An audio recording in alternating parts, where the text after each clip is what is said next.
Today, we're digging into the long, brutal Chechen-Russian conflict. It's centuries in the making. It's January 1995. Grozny is a city of skeletons under constant Russian shelling.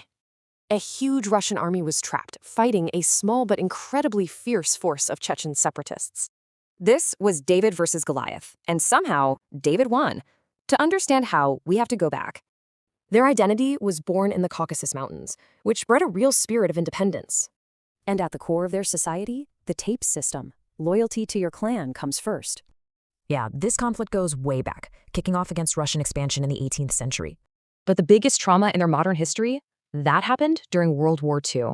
Stalin, on a totally false charge, accused the whole nation of collaborating with the Nazis. So nearly 500,000 people were rounded up by the Soviet secret police to be deported.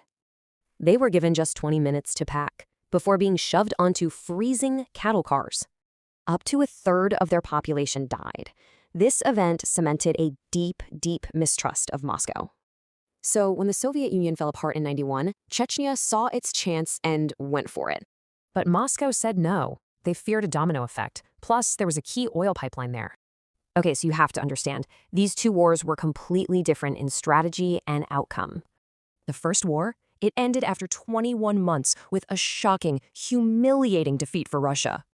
But independence brought chaos. Warlords took over and radical ideologies started creeping in. Then, a new leader in Moscow, Vladimir Putin, launched a second war with overwhelming force. But his real strategy was political. He called it Chechenisation, basically turning Chechens against each other. He allied with Kadyrov, and after he was killed, his son Ramzan took over. And today, Chechnya looks stable. Grozny, once rubble, is now full of skyscrapers. But this peace comes at a huge cost. It's a peace built on repression and fear. Because that desire for independence hasn't gone away.